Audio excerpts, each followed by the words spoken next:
سلام كما يصنحوا تافتواتن كبراتن تخاتل تددبي تي في نساعد زدالنا لكم حصرتن وانا وزيناتات كم تلمود حزنا لكم قريبنا لنا كتكتاتلونا عدمنايو بكندي ارسنت بتاتهم كنفلم أفصاصما سمع بريتوريا زغمغم بانال حبرت أفريقيا هلو كنتات أفصاصمات وعلك غمغمن زلو ودرجان محبرسب عالم كفلتن حزبا ويان حرنت تግራይ ጸውዑም Manufacturing industry ትግራይ ንምዕባይ 21 ኣባላት ዘለዎ ካውንስል ተጣይሹ ሓረስቶ ትግራይ ካብ ባህላዊ ኣሰራርሓ ሕርሻ ወጥዮም ብዘመናዊ ቴክኖሎጂ ተጠቀምት ንኾኑ ይሰርሕ ምህላው ማእኸል ምርምር መካናይዜሽን ሕርሻን ኢነርጂን ገጠርን መቀለፍሊጡ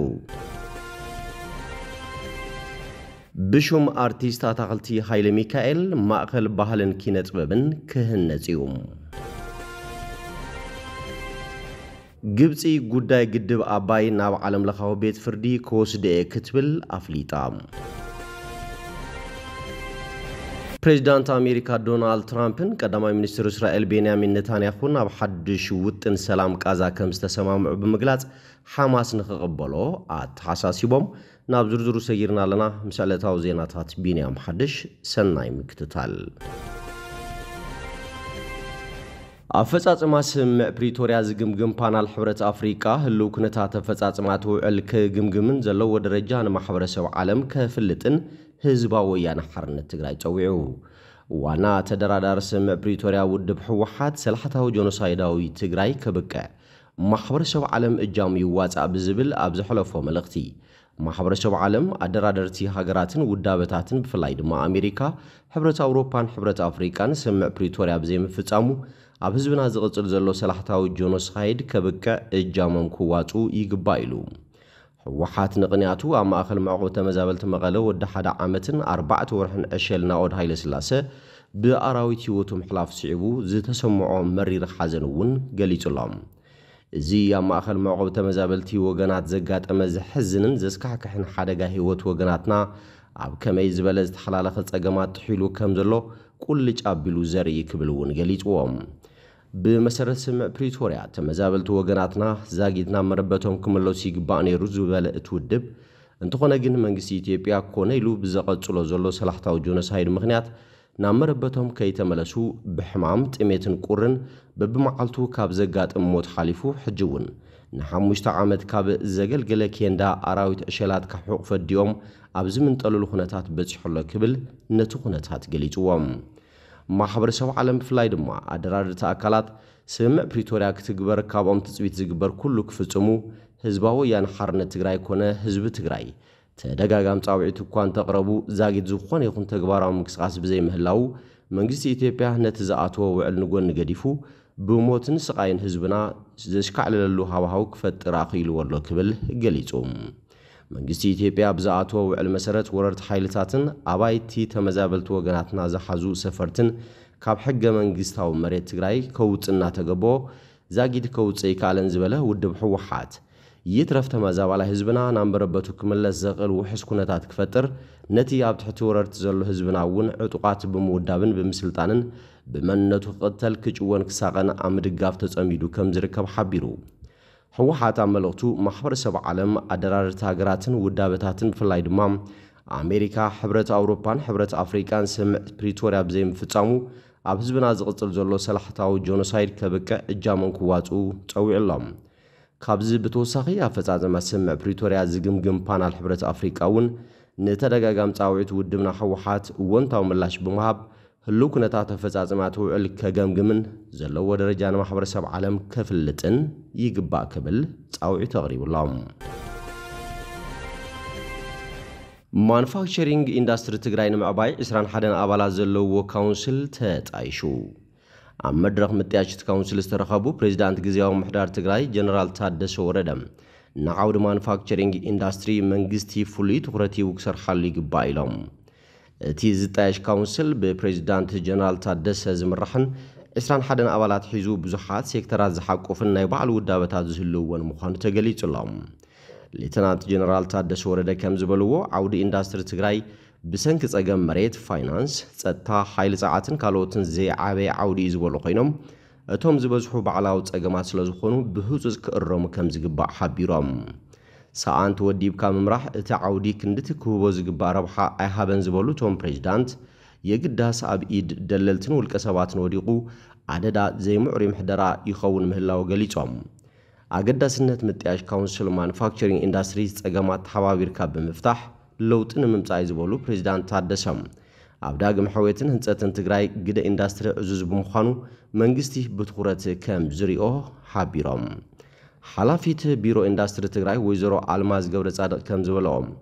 ማኑፋክቸሪንግ ኢንዱስትሪ ትግራይ ካብ ዝበጽሑ ዕንወት ንምሕዋይ ይስራሕ እኳ እንተሃለወ እዚ ዓውዲ ኣብ ቁጠባ ትግራይ ዘለዎ ግደ ብምምዛን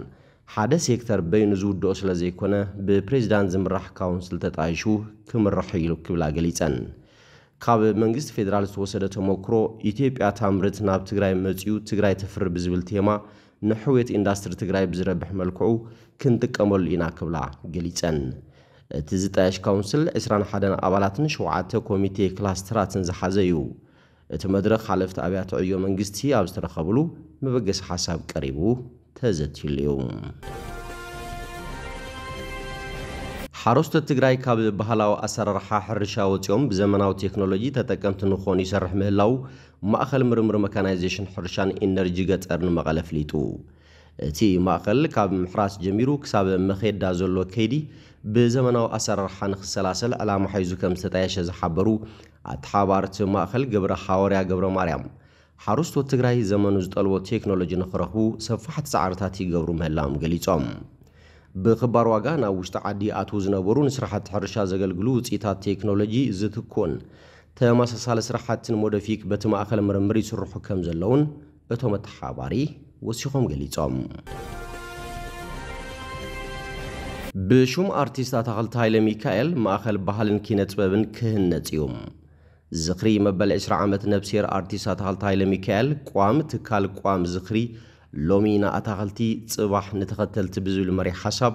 ኣብ ወረዳ ሱብሓ ሳዕስዕ ከተማ ዕዳጋ ሐሙስ ተኻይዱሎም ሓላፊ ቢሮ ባህልን ቱሪዝምን ትግራይ ዶክተር ኣጽባሃ ገብረ እግዚአብሔር ኣርቲስት ኣታኽልቲ ሃይለ ሚካኤል ንዕቤት ቋንቋ ባህልን ሙዚቃን ትግራይ ዓብይ አበርክቶ ከም ዝገበረ ተዛሪቦም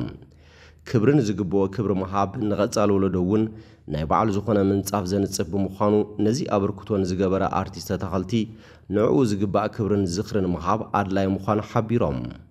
ሕጂ ዝካየድ ዘሎ ዝኽሪ መበል 20 ዓመት ድማ ዝኽሪ ጥራይ ዘይኮነስ ትካል ንምህናት ዝዓለመ ምዃኑ ኣረዲኦም ስራሕቲ ኣርቲስት ኣታኽልቲ ንምዝካርን ናብ ረብሓን ምቕያርን ብሹም ዝጽዋዕ ማእኸል ባህልን ኪነ ጥበብን ክህነጽ ምዃኑ እውን ተሓቢሩሎም እቲ ክህነጽ ተሓሲቡ ዘሎ ማእኸል ባህልን ኪነ ጥበብን ሕልሚ ኮይኑ ከይቐሪ ናብ ተግባር ንምቕያር ቢሮ ባህልን ቱሪዝምን እጃሙ ከም ዝፍጽም ቃል ኣትዮም ሓው ኣርቲስት ኣታኽልቲ ሃይለ ሚካኤል ሰኣሊ ሲሳይ ሃይለ ሚካኤል እቲ ማእኸል ኣብ ትውልድ ዓዱ ናብ ከተማ መቐለ ንምህናጽ ትልሚ ተታሒዙ ከም ዘሎ ገሊጹ ሙሉእ ከያኒ ኣታኽልቲ ሃይለ ሚካኤል ህያው ወለዶታት ትግራይ ብዝብል መጽናዕታዊ ጽሑፍ ዘቕረበ ደራሲ ሃይላይ ሓድጉ ሕዳር 1955 ዓ.ም ኣብ ከተማ ዕዳጋ ሐሙስ ተወሊዱ ዝዓበየ ኣታኽልቲ ኣድናቒ ሃገረሰባዊ ሙዚቃን ናይ ሕብረተሰብ ባህልን ታሪኽን ዝፈልጥ ምንባሩ ገሊጹ ኣብ ሕብረተሰቡ ግቡእ ምርምር ዘካየደን ንባህሉ ንመንነቱን ክብሩን ዝዓቀበ ህቡብ ድምፃዊ ምዃኑ ድማ ጋዜጠኛ ሃይላይ ሓድጉ ኣረዲዩ ዜና ወጻኢ ግብፂ ጉዳይ ኣባይ ናብ ዓለም ለኻዊ ቤት ፍርዲ ክወስድአ ክትብል ኣፍሊጣ ሚኒስትር ጉዳያት ወጻኢ ግብፂ ባድር ዓብደላቲ ኣብ ሓፈሻዊ ጉባኤ ሕብራት ሃገራት ኣብ ዘስምዖ መደረ ኢትዮጵያ ብምኽንያት ዓብዪ ግድብ ህዳሴ ህይወታ ብታሕተዋይ ተፋሰስ ዝርከቡ ሚልዮናት ኣብ ሓደጋ ከውድቕ ጌራ እያ ኢሉ ብምኽሳስ እቲ ጉዳይ ናብ ዓለም ለኻዊ ቤት ፍርዲ ከም እትወስዶ ተዛሪቡ ኣብ ሕብራት መንግስታት ምክትል ቋም ወኪል ኢትዮጵያ ዮሴፍ ካሳይ ኣብ ዝሃቦ መልሲ ግብፂ ብዛዕባ ዓብዪ ግድብ ህዳሴ ዘቕረበቶ ዘረባ መሰረት ዘይብሉን ዘጋጊኒ ብምባል ነጺግዎም ግብፂ ብዛዕባ ግድብ ህዳሴ ብተደጋጋሚ እሙናት ዘይኮኑ ክስታት ናብ ቤት ምኽሪ ጸጥታ ሕብራት ሃገራት ኣቕሪበያ ክብል እውን ገሊጾም ሚኒስትር ጉዳያት ወጻኢ ግብፂ ኢትዮጵያ ኣብ ልዕሊ ኣባይ በይናዊ ስጉምቲ ብምውሳድ ግድብ ብምህናጽ ህይወት ብሚልዮናት ዝቑጸሩ ህዝብታት ግብፅን ሱዳንን ኣብ ሓደጋ ክወድቕ ጌራ እያ ክብል እዩ ተዛሪቡ መበል 80 ሓፈሻዊ ጉባኤ ሕብራት ሃገራት ኣብ ዝተኻየደሉ እዋን ወከልቲ ክልቲአን ሃገራት ሓያል ቃላት ክለዋወጡ ተራእዮም እዮም ግብፂ ኢትዮጵያ ምብራቅ አፍሪካን ምብራቅ ተፋሰስ ናይልን አዕናዊ በይናዊ ፖሊሲ ትኽተላላ ክትብል ትኸስስ